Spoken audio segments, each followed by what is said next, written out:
السلام علیکم ورحمۃ اللہ وبرکاتہ۔ ناظرین کرام، رمضان المبارک کا برکتوں والا، رحمتوں والا اور مغفرت والا مہینہ گزر رہا ہے۔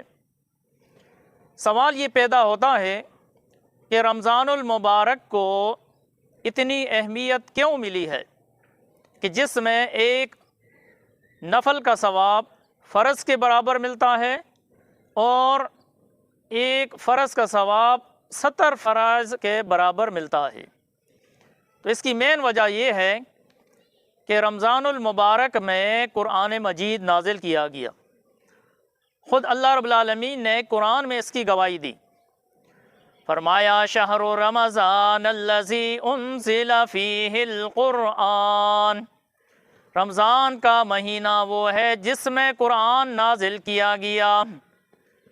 اور پھر قرآن کی 3 صفات بھی بتا دیں، ھدی للناس وبینات من الہدی والفرقان، یہ قرآن لوگوں کے لیے ہدایت ہے اور اس میں ہدایت کی واضح دلیلیں ہیں، اور یہ حق اور باطل میں فرق کرنے والی کتاب ہے۔ دوسری جگہ فرمایا اِنَّا أَنزَلْنَاهُ فِي لَيْلَةِ الْقَدْرِ، بے شک اس قرآن کو ہم نے شب قدر میں نازل کرنا شروع کیا۔ اور ایک حدیث مبارک میں بھی نبی کریم صلی اللہ علیہ وسلم نے روزے اور قرآن کی فضیلت اس طرح بیان کی، فرمایا الصیام والقرآن یشفعان للعبد یوم القیامہ، کہ قیامت کے دن روزہ اور قرآن بندے کے لیے سفارش کریں گے۔ یقول الصیام، روزہ کہے گا ربی انی منعت الطعام والشراب فی النہار فشفعنی فیہ، کہ اے میرے پروردگار، میں نے تیرے بندے کو سارا دن کھانے پینے سے روکے رکھا، فشفعنی فیہ، تو میری سفارش قبول کر۔ وَيَقُولُ القرآن، قرآن کہے گا ربی منعتہ النوم باللیل، اے میرے پروردگار، میں نے تیرے بندے کو رات بھر نیند سے روکے رکھا، یعنی ساری رات تیرا بندہ قرآن پڑھتا رہا، تراویح میں سناتا رہا، سنتا رہا، جس کی وجہ سے اس کی نیند متاثر ہو گئی۔ فشفعنی فیہ، اس لیے میری سفارش قبول کر۔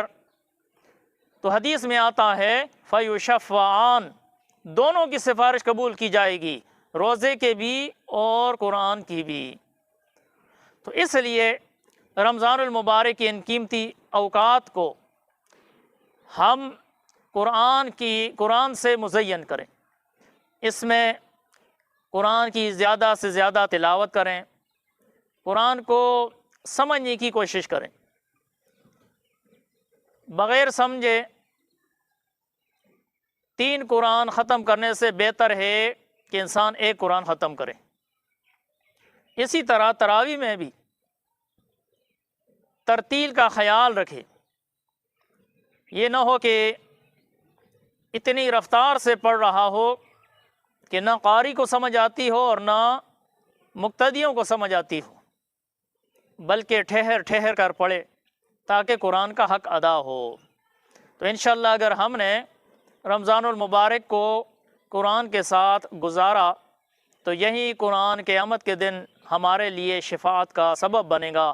تو دعا ہے کہ اللہ تعالیٰ جو کچھ ہم نے کہا اس پہ ہمیں عمل کرنے کی توفیق عطا فرمائے۔ وما علینا الا البلاغ۔